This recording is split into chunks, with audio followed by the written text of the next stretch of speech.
Welcome to the business interview. I'm Markus Karlsson. Everything was awesome for Danish toy maker Lego in 2014. Sales and profits grew by double digits at the plastic brick maker.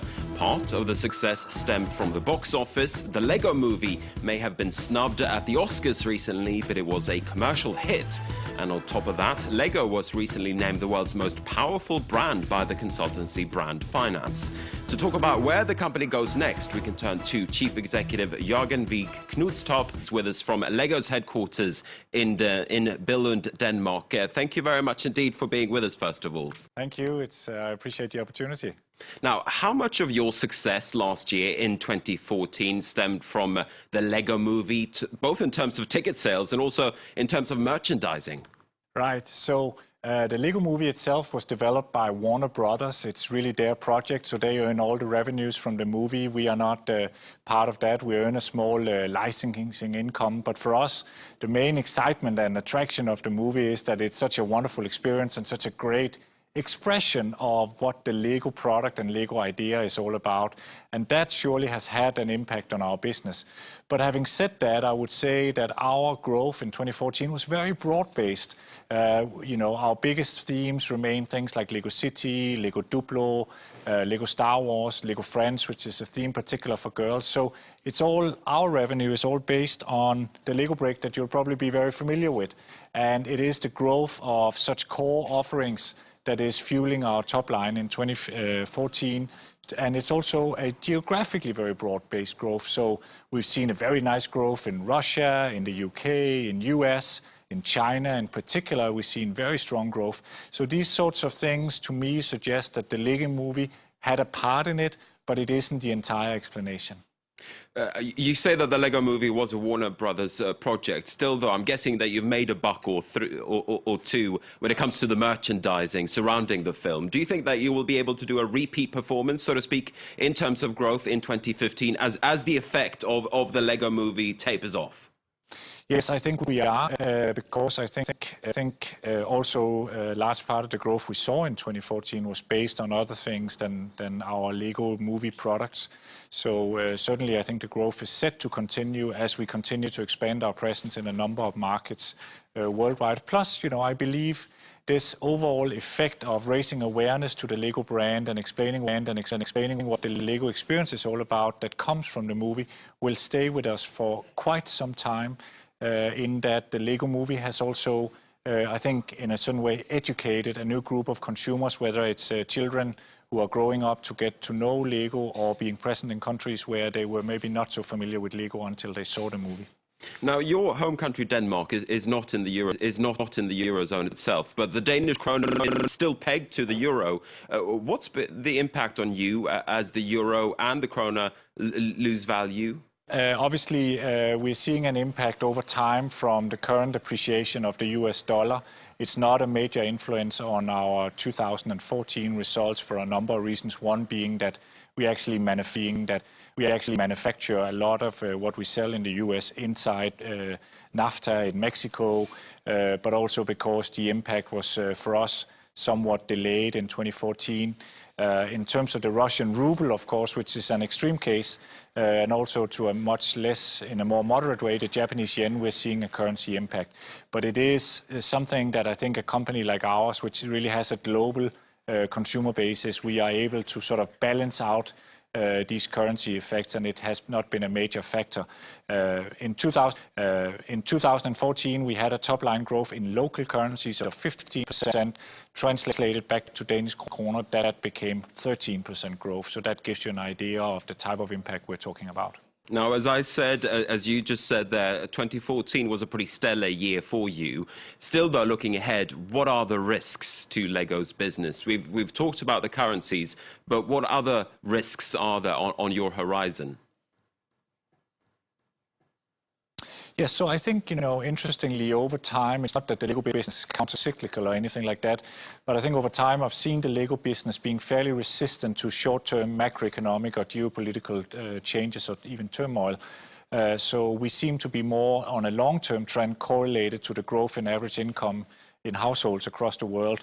And so I think if there's a belief continuing to face a lot of great growth opportunities, but it relies on what I feel is the biggest risk to the company is our ability to continue to renew ourselves, to renew our offering, because, you know, you got to remember, the brick is no new invention. It's been with us for some almost 55 years, and so our job is really to constantly develop something that's incredibly attractive to children, and we are succeeding.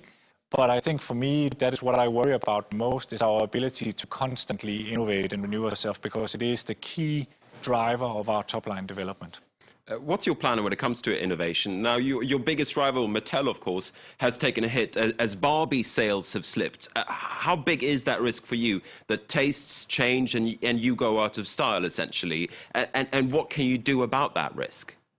Well, I think it is certainly a risk, and we've seen it happen over, you know, more than 80 years of existence. The Lego Group has had its share of up and downturns, so that is definitely a risk that you fall out of favor, if you like.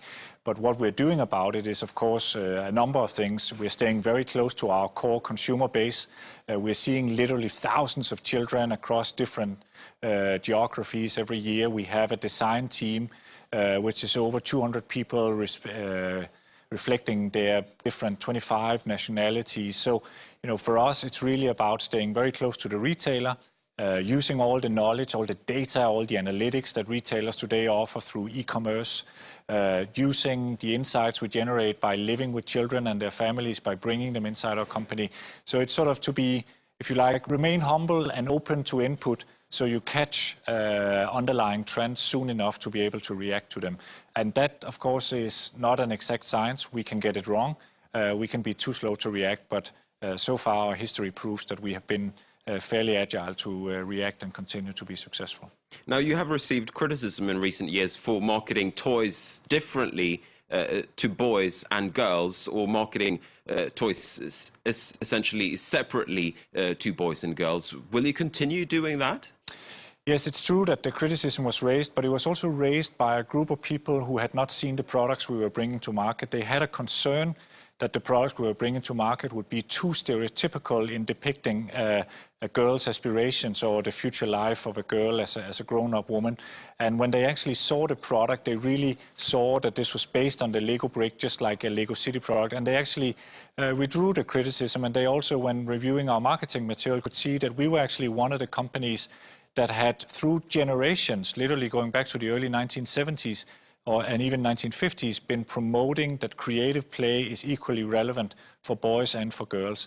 Then it's true that there are certain themes we do where we primarily see a girl or a boy as the key consumer of that product. And for instance, to be a little bit in the stereotypical language, sometimes when there's a conflict involved, well, then sometimes it's more attractive to boys. Sometimes when it's more about socially connecting, building friendships, it's more appealing to girls. But we are making the campaign, making the product such that it can be used by both boys and girls. And we are indeed seeing a big part of our portfolio being consumed both by boys and girls. In fact, Lego City, which is among our very biggest and most successful product lines, is one that is very much used by both boys and girls. I want to turn to your story as a corporate leader for just a moment, because Lego was almost bankrupt essentially a decade ago. What is the main contributor to Lego's turnaround story in your view and from your perspective? Well, I think family ownership and being very patient from a shareholder's perspective was very important during the crisis. It allowed us to fix the fundamentals of the business instead of focusing on growing the top line. And that really allowed us to restructure and build a much more healthy business model. A much more healthy business came out of that. And then we were really embarking on the growth and working very hard on innovation. Not only innovation in product, but innovation in delivery models and business models and supply chain, which has allowed us, in what is essentially a highly seasonal business where almost 50% of sales happen, in the last 6 weeks before Christmas. So, operational excellence in this type of business is critical to both your sales success, but definitely also to your bottom line development. And we've been able to have this kind of dual focus on innovation, and it has really served us fantastically well. Now, you're building a new factory in China. Is that where the future is looking ahead? Yes, we have a factory in Mexico that serves the Americas marketplace. We have a couple of factories in Europe serving primarily Europe, Middle East, and in the future also Africa. But we need a factory in Asia, not to target low cost, as some people have asked us. But no, in fact, it is to be able to supply fast to the Chinese, Japanese, South Korean, Taiwanese, those sorts of marketplaces within a couple of weeks instead of the usual 8 to 10 weeks when you manufacture in Europe and ship to those markets. And it is necessary for us with this kind of response time because, of course, we're finding e-commerce being very important in China with fast response time. We're finding retailers in Japan and South Korea to be amongst the most sophisticated retailers in the world, and they deserve a very fast service out of a super modern factory that we are currently building in China. Let me just finish up with a question on behalf of parents everywhere, essentially. What should parents get their children in 2015? What are the latest trends when it comes to toys? Well, I think, constructing and making things is a huge trend. Coding is also a huge trend. So programming, and that can be robotics, is a huge trend. And I think what's really great about that is, to me, it's a bit like learning how to play the piano. It requires focus, attention. You can make something that's completely your own, but you can also follow a script.